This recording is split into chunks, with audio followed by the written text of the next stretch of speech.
제가 우리 장로님 통해서 여러분들이 기도를 많이 해주셨다는 얘기를 들었습니다. 공예배 때 기도해 주시고 또 새벽에도 기도해 주셨다는 분도 계시고 우리 목사님 아까 잠깐 뵀는데 기도하셨다고 참 감사합니다. 그래서 제가 여기 서 있게 되지 않나 그런 생각을 합니다. 오늘 본문을 읽었는데 무슨 말인지 도통 모르시겠죠? 굉장히 어려워요.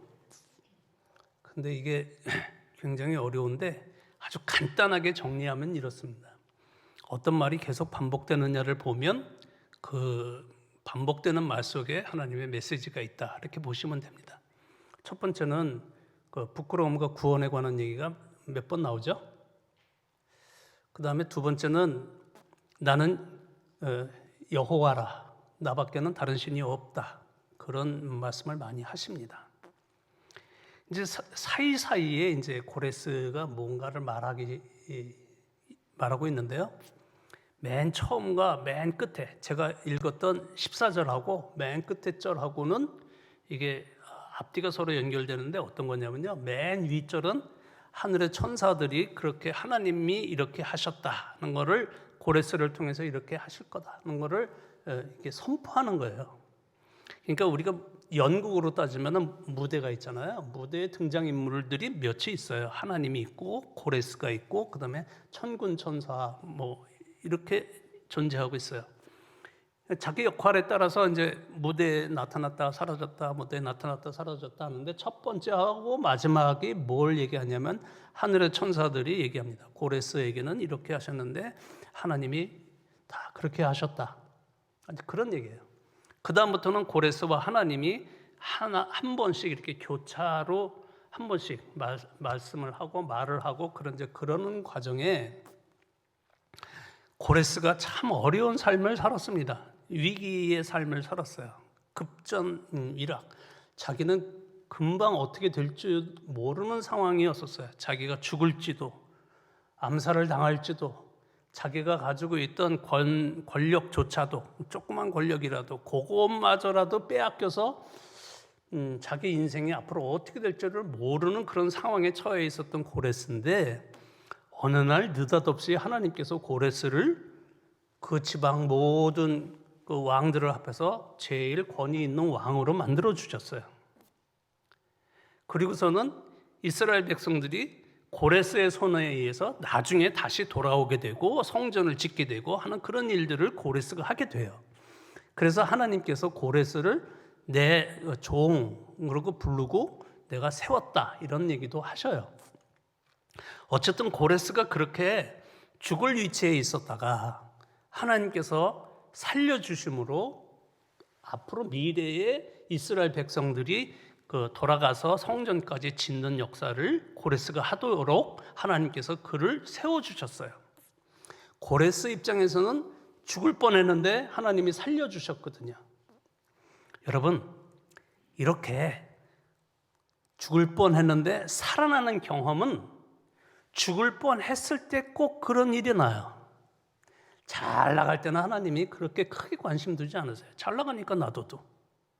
그런데 우리가 위기에 처하고 어렵고 고통스럽고 눈물 나고, 저도요 중환자실에서 그렇게 소리를 질러봤어요. 아니 진짜로 소리 내는 거 아니에요. 악 소리가 나는데요. 손발은 두 발 두 손이 묶여 있고요. 제가 움직이지를 못해요. 똑바로만 자야 되고요. 묶여 있으니까. 묶여 있는 게 그냥 끈으로 묶여 있는 게 아니고요. 튼튼한 철사 같은 걸로 묶여가지고 도대체 움직일 수가 없어요. 똑바로 누워서 며칠씩, 십며칠, 보름 뭐 이렇게 견딜 수 있을까요? 막 나중에는 그걸 제가 견디지 못하고 막 소리가 나오는데요, 속에서. 실제로 소리 지르는 건 아니고 많이 고통스러웠어요. 아마 고레스도 저보다 더 심하지 않았을까 하는 생각이 드는데 소리 질러도 해결되지 않아요. 고통스럽다고 해도 해결되지 않는 그럴 때가 있더라고요. 요즘 자영업자 하시는 분들 뭐 손해보고 하시잖아요. 손해본다고 고통스럽다고 그렇게 소리를 질러도 해결될 기미가 안 보여요. 여전히 터널 속인데 허이고 양양에서 서울 오는데요. 터널이 몇 킬로인지 아세요? 제일 긴 게 14km예요. 14km. 14km를 그 터널을 가는데요. 언제 나오나 그러다가 아직 반도 안 됐대. 언제 나오나 그러면 3분의 1 이제 지났다는 거예요. 이야, 그렇게 긴 터널을 혼자 겪으면서 누구의 도움도 없이 소리도 질러봐야 소용도 없는 그 소리 지름을 경험하면서 고래 쓰는 그런 고통을 겪었을 그런 위기에 하나님께서는 물밑에서 작업하시고 그를 올리셨다. 그게 오늘 본문의 핵심입니다. 그래서 고레스는 뭐라고 대답하냐면 과연 하나님은 숨어 계신 하나님이다.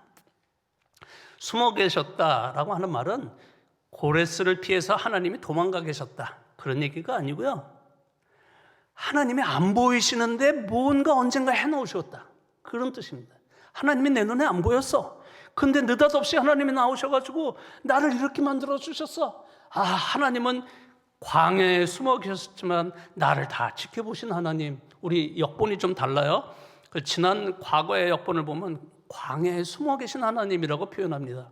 하나님이 숨어 계셨구나. 그렇지만 없었던 게 아니고 나를 피했던 게 아니고 그때에 내가 어려웠을 때 하나님이 뭔가 물 밑에서 일하셨구나. 그게 오늘 저와 여러분들이 함께 나누었으면 좋을 설교의 주제이고 간증의 핵심입니다. 제가 원래 수술을 할 수 있는 상황이 아니었어요. 수술 상황이 아니어가지고 검사 결과가 별로 그렇게 나쁘지 않다고 여겼나 봐요. 의사 선생님들은. 제가 보는 과가 3과가 있는데요. 내분비내과 당뇨 잡아야 되고 외과 수술을 한 거요. 그 다음에 내분비내과 호흡기 내과라고 해서 제가 폐가 잘 정착되도록 그렇게 해주시는 선생님 3분이 계셔요. 그런데 입원하라고 그래서 입원했어요. 제가 입원한 게 아니고 입원하라고 그랬어요. 그래서 입원하라고 갔더니 호흡기 내과 선생님은 뭐 상태가 지금 이렇게 검사 수치로 보니까 아직은 입원할 때가 아니니 CT를 찍어보고 좋으면 퇴원하라 뭐 그런 거예요. 아니 입원하고 수술하려고 들어왔는데 나가라 그러니까 이게 좀 저는 그렇잖아요. 안 된다고. 내가 기도 부탁을 몇백 명한테 했는데 이건 나가면 내 창피해서 안 된다고. 이제 그랬어요. 그랬더니 그분이 이제 CT를 찍고 결과가 좋으면 나가시고 퇴원하시고 결과가 나쁘면 지켜봅시다. 이렇게 된 건데 세과 선생님이 월요일 날 찍은 CT 가지고 화요일 날 아침에 모여서 서로 논의한 거예요. 어떻게 퇴원하게 할까? 아니면 입원시켜야 될까? 입원이라는 말은 이제 중환자실에 내려가서 제가 수술 준비하는 거죠. 그런데 제가 응급도라고 하는 게 이게 환자의 상태가 중하냐 뭐 아니냐를 따지는 건데 제가 2예요. 0으로 밑으로 내려가야 이제 중환자실에 내려가서 수술을 받게 되는 거예요. 근데 0까지 내려가기에는 너무 제가 2가 너무나 높은 단계에 있는 거예요. 제 앞서에 수술을 대기하는 사람들이 중환자실에 다 들어갈 수가 없고 자리가 없어서요. 복도에만 그냥 쫙 늘어서 있어가지고 이게 순서 기다리는 게 한 달을 기다려도 2달을 기다려도 석 달을 기다려도 아니면 안 돼서 퇴원했다가 다시 입원하는 경우가 있더라도 안 됐어요. 중환자실로 못 내려갔어요. 근데 그날 회진 돌면서 그냥 우리 세 선생님이 합의하기를 입원하시는 게 좋겠다고 결론을 냈습니다. 그게 오전이에요. 그 전날 CT 찍었고 오전인데 오후 회전을 돌면서 자리가 났으니 내려가시는 게 좋겠어요. 그리고 중환자실로 막 내려가라는 거예요. 이해가 되세요? 이해가 더 잘 되셔가지고 이게요 내려갈 수가 없어요. 왜냐하면 중환자실에 제 혈액형과 똑같이 대기 상태인 분들이 그 섹터가 이제 그 구역이 있는데 O형 구역은 따로 있고요. 거기에 이미 내 앞서서 예약한 사람들이 거기 막 줄 서서 있어요. 그러니 저는 들어갈 수도 없는데 내려가라는 거예요. 왜 그럴게요? 자리가 낮다는 거잖아요. 어떻게 낮게요? 갑자기 느닷없이요, 제 앞에 3분이나 되는 사람이 이분들이 다 퇴원해 버렸어요. 한 사람은 못 기다리겠다 그러고 퇴원한 것만 알아요. 나머지 2분은 어떻게 퇴원했는지 몰라도 자리가 쑥 빠져가지고 제가 세브란스 병원에 그 폐 이식을 받게 된 O형 중에 첫 번째 순서가 된 거예요. 안 놀라시네. 이 정도면 놀라시는데 첫 번째 순서가 됐어요. 마음속에 얼마나 참 다른 분들한테 죄송하더라고요. 그리고 병실에 올라왔더니 자기는 뭐 몇 년 기다렸는데도 아직 폐가 안 나왔다고. 자기는 뭐 얼마나 기다렸는데 저보고 얼마나 기다렸냐 그래서 전 대답을 못했어요. 왜냐하면 입원한 지 나흘인가 됐을 때 이제 응급실 내려가라고 그랬고, 중환자실로 내려가라고 그랬고, 중환자실에 내려가니까요, 그 다음날 회진하면서 폐가 하나 나왔다. 근데 O형 폐는요, 남에게 받을 수는 있지만, 남에게 줄 수는 있지만 받기가 어려워요. O형이 A형, B형은 다 폐를 나눠줄 수가 있어요, 혈액형 때문에. 근데 O형은 꼭 O형밖에 못 받아요. 그러니 제가 폐를 공여받기 위해서는 O형 폐가 꼭 나와야 돼요. 근데 폐가 나왔다는 거예요. 이거 참 진짜 안 놀라시네. O형 폐가 제가 중환자실로 내려간 이틀 만에 나왔어요. 할렐루야. 이틀 만에 나왔어요. 근데 그 다음날 아침에 수술하는 날인데 그 의사 선생님이 오시더니 오늘 수술 못합니다. 그래서 왜요? 폐가 한쪽이, 2폐가 있는데 한쪽이 너무 폐렴이 심해서 다 드리려고 하는데 한쪽 폐 갖고는 힘들 것 같으니 그냥 포기했어요. 그리고 폐를 가지러 갔던 팀들이 그냥 올라왔다는 거예요. 그러니까 사실은 저는 한쪽 폐라도 해주지. 그리고 살짝 실망스러웠어요. 이거를 얼마나 기다려야 되나. 그 다음에 기다릴 때는 뭐 2달도 3달도 1년도 뭐 기약이 없는 건데요. 그래서 그 주에 하나님, 내가 2주는 실망스러워서 그냥 마음 다스리는 걸로 삼고 주일날부터 기도할게요. 그 주일날부터 기도했어요. 주일날부터 기도하면서 하나님, 1주일은 안 넘기게 해주세요. 욕심이죠. 2달, 석 달도 안 되고 뭐 1년도 안 되고 어떤 사람은 3년을 기다려도 폐가 안 나왔다는데 1주일 만에 해달라고 그러니 이게 뭐 어거지죠, 어거지. 며칠 만에 나왔을까요? 안 놀라시네. 제가요, 그때 기도하기 시작하면서 며칠, 일주일 안 돼서 또 다른 폐가 나왔어요. 할렐루야. 아마 충신교회에서 기도해 주셔서 그런 것 같아요. 이럴 땐 진짜 아멘 하는 건데. 제가요, 폐가 또 나왔어요. 근데 저를 수술해 주신 의사 선생님이 대한민국의 폐 이식 수술의 경험을 제일 많이 갖고 계신 분이에요. 300회 이상이라고 그래요. 근데 그분이 자기 밑에 제자들을 시켜서 폐를 가지러 갔는데 가지고 갔다가 와서 폐를 열어보니까 그렇게 깨끗한 폐가 없었대요. 자기가 고백하는 거예요. 내가 여태까지 본 폐 중에서 이렇게 아름다운 폐, 건강한 폐, 좋은 폐는 처음 본다. 그래서 제가 수술 전에 한 폐라도 폐 2쪽이 다 깨끗해서 2사람에게 줄 수 있지만 한쪽이라도 제가 감사함으로 그냥 주신다 그러면 받겠습니다. 그러고 동의서를 썼어요. 그런데요, 이 의사 선생님이 직권으로 한 사람이라도 건강하게 살게 하자. 반쪽씩 폐를 주면 겨우 그냥 허덕허덕 하다가 살아요. 그렇게 살아요.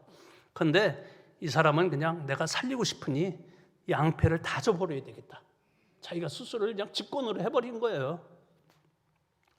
아멘. 지금보다는 아멘 소리가 조금 높아지시기를 바랍니다. 제가 먼저 어딘가 며칠 전에 간증했는데 막 박수도 나오고 그러던데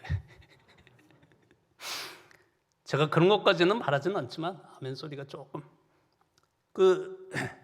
이제 그러고 수술을 했잖아요.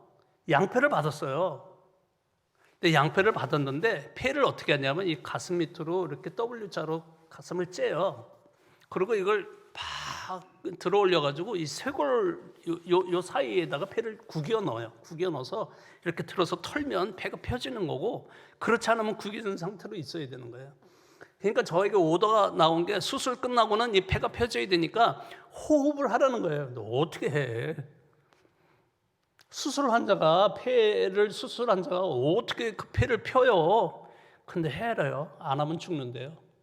진짜로 죽어요. 근데 오더가 나오는데요. 배 위에다가 딱 티슈각을 얹어놓고서 여기서 이거 뽑아가지고 가래뱉어서 이렇게 버려라, 쓰레기통에 버려라가 첫 번째 오더예요. 제가 그때 참 많이 울었어요.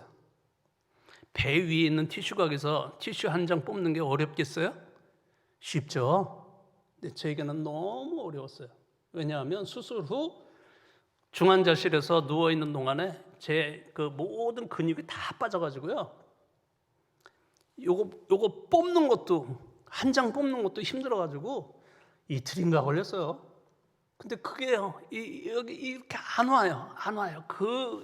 여기 근력이 빠져가지고요, 안 와요. 몸이 이렇게 세워서 손 쪽으로 가도 되잖아요. 안 돼요. 목이 굽혀지지가 않아요. 그러고 애를 쓰고 하나님 좋은 폐를 주셨으면 건강하게 해주시지. 이거 집어서 내가 가래를 뱉고 쓰레기통에 버릴 수 있게 하나님 도와주옵소서. 그때 제가 마음속에 하나님이 살아계시니 걱정할 것 없다. 둘째, 하나님이 살아계시지 않는다고 하더라도 나에게 일어난 일이 이게 뭔 일이냐? 고레스와 같이 그 물 밑에서 작업하신 하나님이 누구시냐? 하나님이 나에게 무슨 일을 하셨냐 지금? 그러니까 담대한 마음을 가져야 되겠다 생각하고 좀 어렵지만 견뎌보자. 그리고 뱉었어요. 그때 두 번째 오다가 뭐냐면, 여러분들 영화에서 봤을 거예요. 이렇게 들이마시면 공 같은 게 이렇게 3색인데요. 빨간색, 노란색, 파란색 공이 이렇게 3개가 올라와야 돼요. 근데 위에 병실로 올라가서 이제 치료를 잘 받으려면 2개는 성공을 해야 되는데요. 1개도 안 올라와요. 요만큼 뜨지도 않아요. 그런데 수술해 준 그 서브 닥터가 하나 있어요. 그 선생님 말고, 주치의 말고 서브 닥터가 들어와서 한번 해보라는 거예요. 저보고. 잘 못했어요. 그런데 그거를 제가 평생 잊지를 못할 것 같아요. 그 침대에 있는 탁자가 있잖아요. 밥 먹는 탁자. 그 탁자 위에다가, 그때는 아직 밥을 못 먹었을 테니까, 하여간 그 탁자가 이렇게 세워져 있었는데 그 탁자에다가 슬그머니 놓고 뒤돌아서 가시면서 그러면 못 올라가요. 그러는데요, 제가 눈물이 왈칵했어요.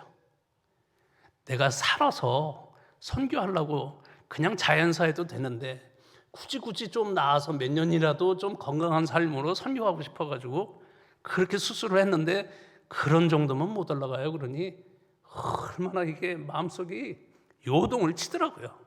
내가 살아서 주님을 위해서 살겠다고, 살아도 주를 위해서 살고 죽어도 주를 위해서 죽나니 우리는 죽어나 사나 주의 것이로다. 그 마음으로 살라고 했는데 못 올라간다 그러니까 이게 막 마음이 무너지는 거예요.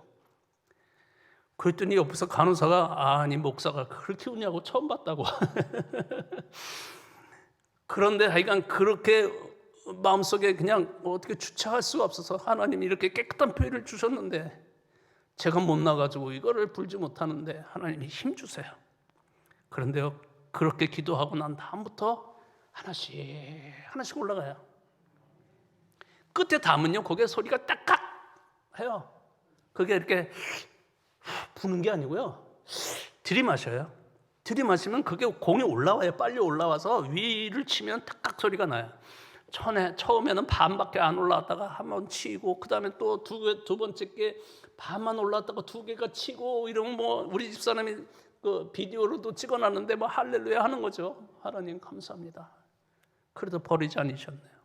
3번째 올라갈 조건이 뭐냐면, 제가 혈액 속에 녹아있는 산소 농도가 제법 괜찮은 정도가 돼야, 이 사람은 그래도 치료해도 성공할 수 있겠다. 그렇지 않으면 계속 중환자실에 놔두는 거예요. 회복될 때까지. 그러는데 그게 폐에서 자꾸 이 출혈이 있어가지고, 폐에 출혈이 많아가지고요, 이거 어떻게 이제 선생님들이 그걸 잘 못 잡아가지고 농도가 자꾸 떨어지는 거예요. 그러니 이걸 통과를 해야 올라가는데, 그런데 감사하게요, 나중에 말씀드리려고 했는데 지금 얘기할게요. 제가 여기 목에다가 구멍은 안 뚫고 퇴원했어요. 모든 수술 환자들은 구멍을 뚫어요. 기본적으로 뚫어요. 수술을 하고 회복하는 과정에 이 폐 속에 산소가 많이 공급되지 않으면 그게 폐가 부담이 돼서 심장을 정지시켜요. 심장을 정지시키는데 그때 쇼크가 오면 사람이 못 살고 죽어요. 그러니 이게 서로 심장과 폐가 붙어 있어서 서로 이게 굉장히 중요한 관계인데, 저는 검사를 하면 혈중에 있는 산소 농도는 괜찮다는 거예요. 사람은 죽겠는데 이 산소는 괜찮으니까 여기는 뚫을 필요가 없대요. 근데 환자들 중에 제일 고통스러워서 견디지 못하는 게 이 삽관이거든요. 기도 삽관. 이거를 저는 퇴원할 때까지 안 하고 퇴원했어요. 할렐루야. 조금만 더 크게. 할렐루야. 네. 하나님 감사합니다. 제가요, 거기 그때 누워 있을 때 한꺼번에 꼽힌 관이 몸속으로 들어가는 관이요, 바깥에서 안으로 이렇게 구멍을 내서 집어넣은 관이 몇 개였게요? 5개, 10개, 15개, 15개요. 15개 꼽았어요. 15개를 꼽고, 고통스러운 게, 제일 고통스러운 게 코에다가 집어넣어서 저 뱃속까지 음식 때문에 집어넣는 게 있거든요. 이게 너무 힘들어요. 왜냐하면 기도에다가 붙여버렸어요, 반창고를. 그러니 반창고가 기도에 붙어가지고 그게 얼마나 갑갑한지 그거 힘들었어요.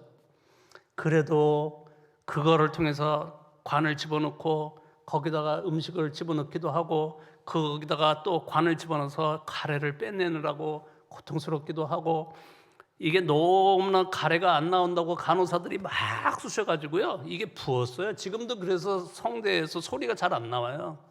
이걸 다쳐가지고, 성대를 다쳐가지고 막혔대요. 성대가 막혔대요.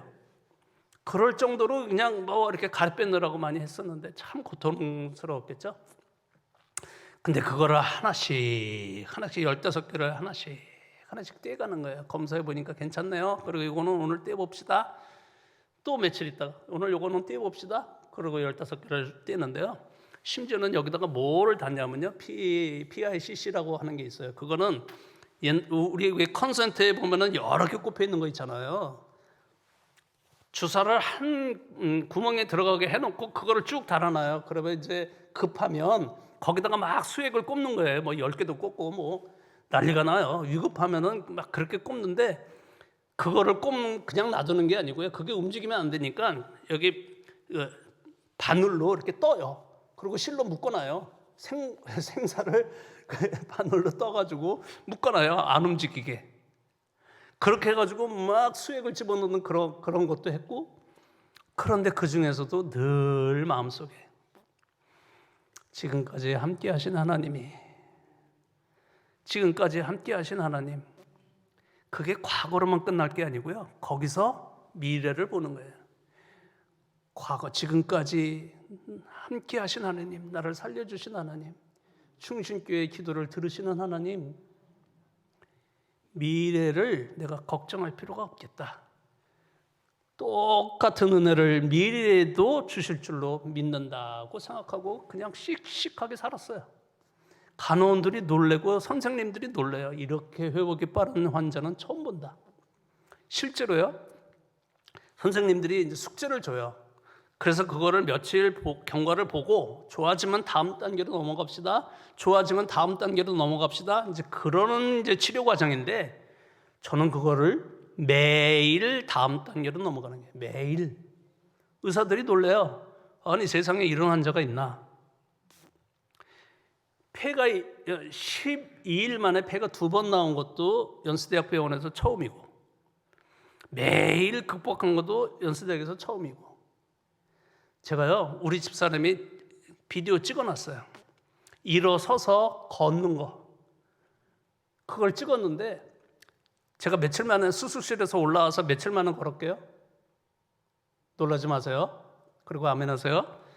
3일 만에 걸었어요. 다 여러분들이 기도해 주셔서 그렇으리라고 생각합니다. 3일 만에 걷는데요, 이게요, 다리가 후투루투루 해가지고 갈지자 정도가 아니고요, 워커라고 해서 이렇게 짚고 걷는 거 있잖아요. 그것도 안 돼가지고 뒤로 넘어질까봐 뒤에서 사람이 하나 받쳐주고 그러고 재활 운동을 하기 시작하는데 3일 만에 걷기 시작했어요. 그 다음에는 이제 며칠 더 지나니까 혼자 이렇게 짚고 할 수 있게 되었고요.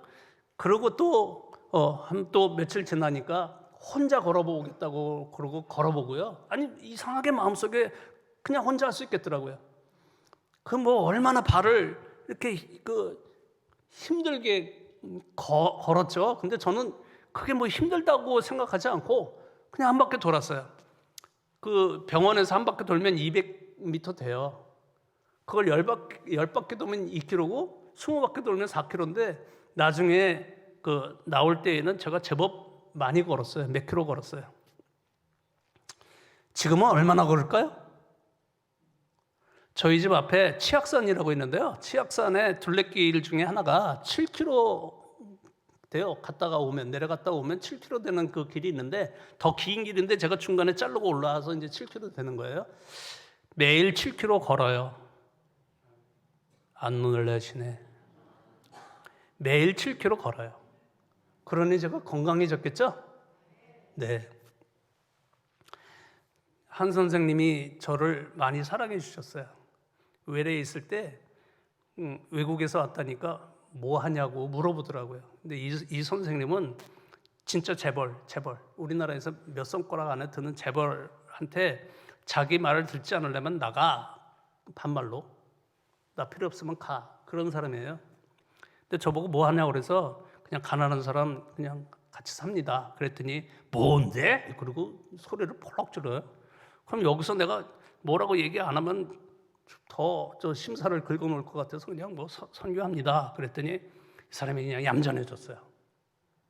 그 다음부터는 저를 아주 공손하게 잘 대접하는데, 수술 전에 자기 학생들을 데리고 외과 수술은 이렇게 하는 거야, 핏줄은 이렇게 묶어서 연결을 하는 거야, 뭐 이제 이런 강의를 해주러 애들을 데리고 속초까지 갔는데, 그날 밤에 저를 위해서 패가 하나 나왔습니다. 이렇게 밑에 사람이 보고하니까 본인이 그 세미나를 다 접어두고 본인이 운전하고 왔어요. 제가 그거 해달라고 그랬을까요? 아니, 중환자실에 있는데 어떻게 연락을 해? 하나님이 알아서 하신 거죠. 하나님이 알아서 하시는데 그게 어느 때라고요? 어려울 때, 힘들고 고통스러울 때.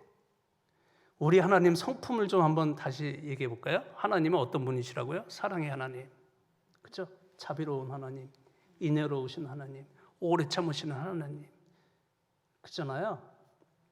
전지하시고 전능하시고 거룩하시고, 그런 하나님의 성품이 다 어디다 쓰이려고 그렇게 하나님의 성품이 그랬을까요? 부자? 가난한 사람?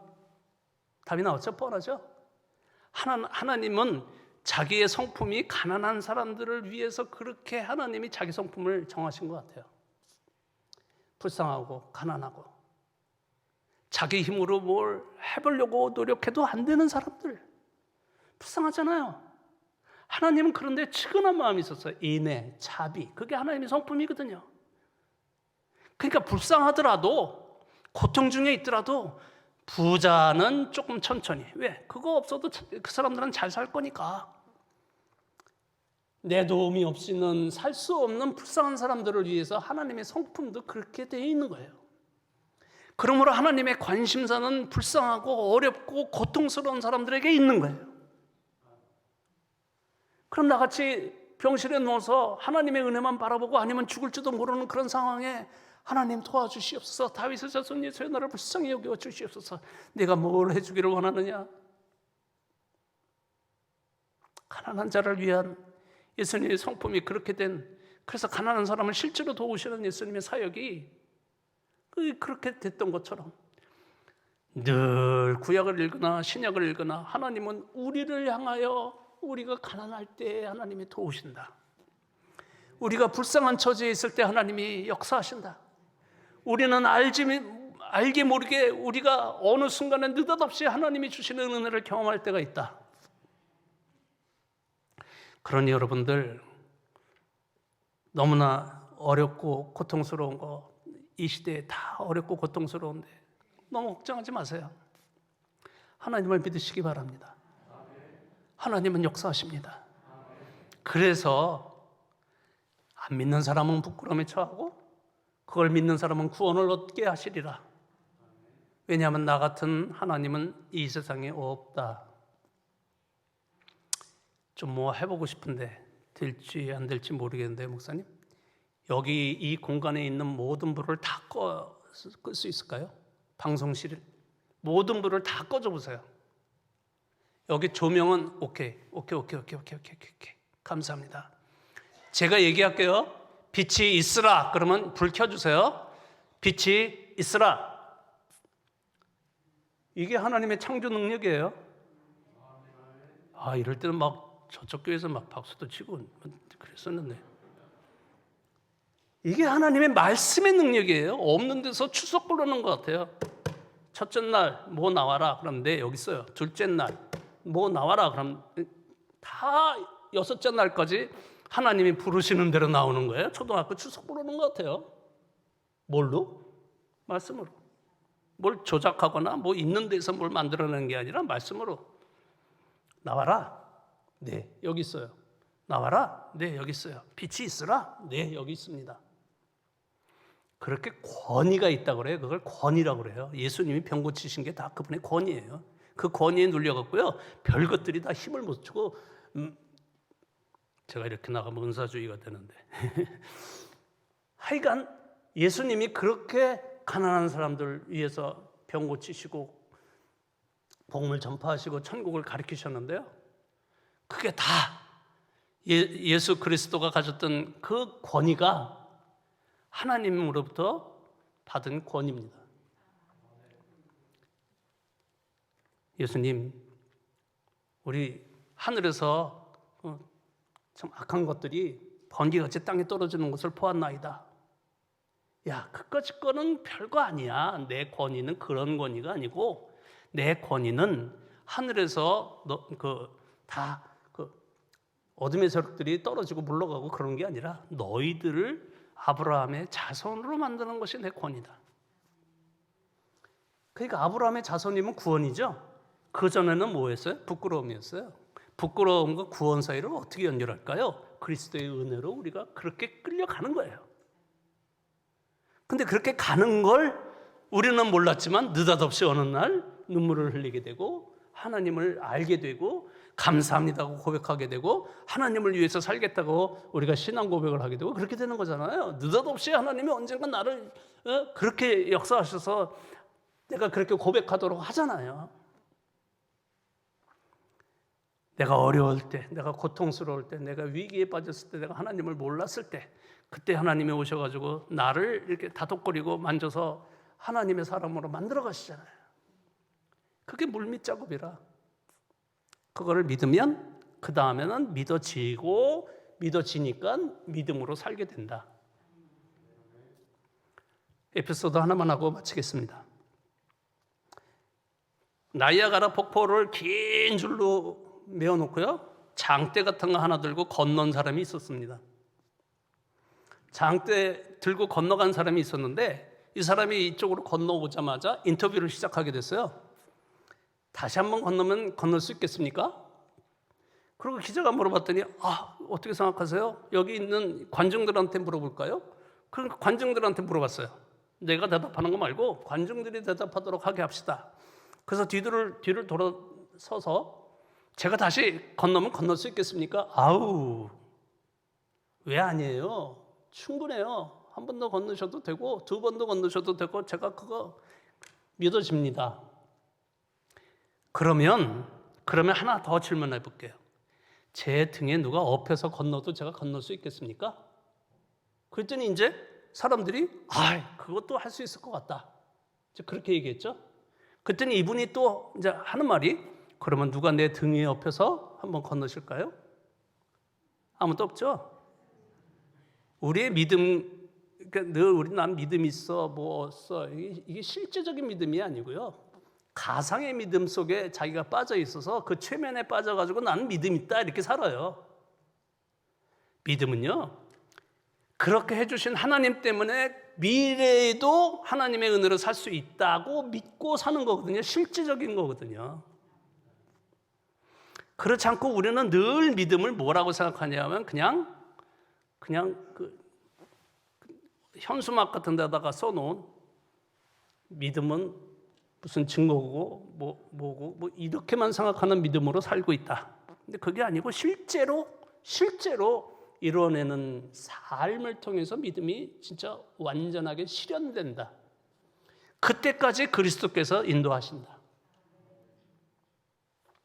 그러므로 나는 지금 현재 어려운 가운데 있고 앞으로도 어려운 가운데 있을지라도 나와 함께 하실 하나님이 나랑 함께 하셔서 내게 어려움이 있어도 슬프지 않고 고통스럽다고 느끼지 않고 기쁘고 즐겁고 행복하고 그런 삶을 살 수 있다.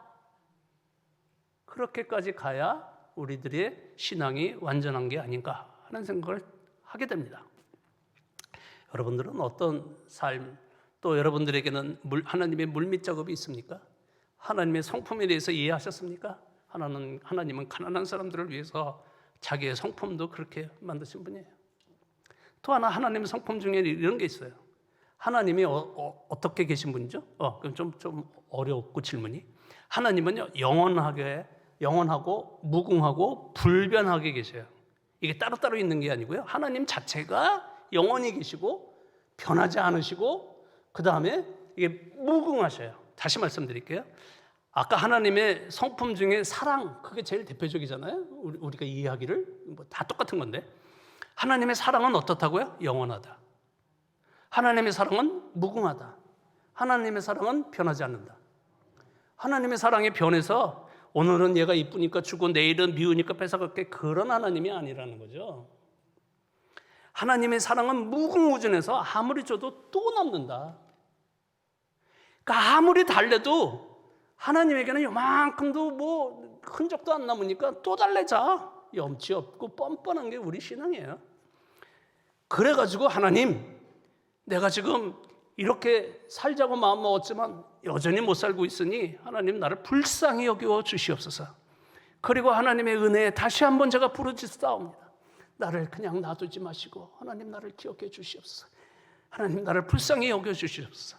기도할 때마다 하나님 나를 불쌍히 여겨 주시옵소서 3번만 하면요 진짜 불쌍히 여겨져요. 그럴 때 보면 나도 나를 위해서 눈물이 뚝 떨어지는데요. 그러니 하나님 위에서 보시기에 얼마나 불쌍해 보였겠어요. 제 자식도 아프다고 하고 그리고 눈물을 흘리면은요 제가 가슴이 찢어져요.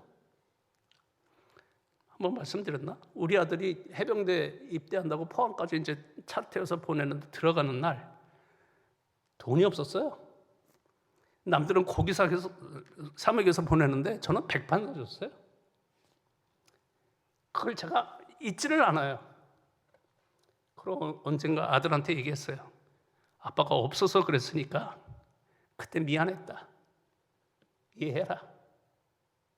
그러니 뭐 지도 뻔히 없는 거 알았으니까 아버지 괜찮아요. 근데 괜찮았겠어요? 내 아버지는요 자식 입에 밥 들어가는 게 참 좋다고 아들이 좀 이렇게 힘들고 고통스러워서 울고 있으면 아버지가 도와주고 싶죠. 하나님의 성품이 그렇게 되셨는데 그러니 그때마다 우리가 하나님 불쌍히 여겨 주시옵소서. 하나님 불쌍히 여겨 주시옵소서. 지금까지 물밑에서 역사하신 하나님이 미래에도 하나님이 나와 함께 하셔서 어려운 과정에 빠질지라도 하나님이 함께 하심으로 내가 고통스럽지 않고 기쁘고 즐겁고 행복하게 살 수 있다.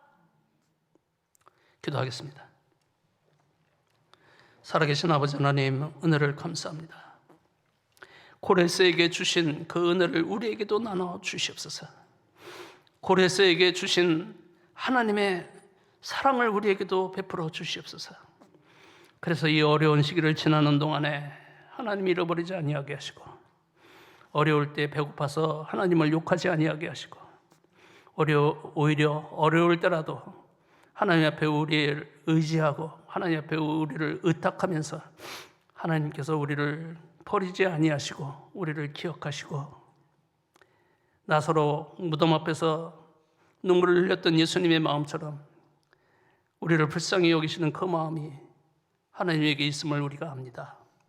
그러므로 하나님, 이제는 우리가 더 이상 침륜에 빠지지 아니하게 하시고 힘을 얻게 하시고 용기 있게 하시고 당당하게 하시고 멋있게 하시고 신앙으로 정말 잘 살 수 있는 우리 되게 하나님 역사하여 주옵소서. 그러므로 고레스 주변에 있는 사람들이 과연 너의 하나님은, 천지에 너희 같은 하나님은 없다라고 고백할 수 있도록 우리 주변에 있는 사람들이 나를 보고 다 변화되게 하나님 역사하여 주옵소서. 병원에서 그렇게 많은 역사가 있었음을 주변에서 알고 하나님을 고백하지 못했던 여러 사람들이 과연 하나님은 계시는 것 같다, 너를 보니, 그렇게 고백했던 것처럼 우리의 삶을 보고 하나님이 살아계심을 많은 사람들이 주변에서 깨닫게 하나님 역사하여 주옵소서. 그러므로 우리도 은혜로운 삶을 살게 하시고 하나님께는 영광이고 우리에게는 기쁨이고 하나님도 즐거움이 되실 수 있도록 하나님 우리를 기억하여 주옵소서. 다시 한번 기도하오니 다윗의 자손 예수여 우리를 불쌍히 여기워 주시옵소서. 다윗의 자손 예수여 우리를 불쌍히 여기워 주시옵소서. 다윗의 자손 예수여 우리를 불쌍히 여기워 주시옵소서. 예수님의 이름으로 감사하며 기도하였사옵나이다. 아멘.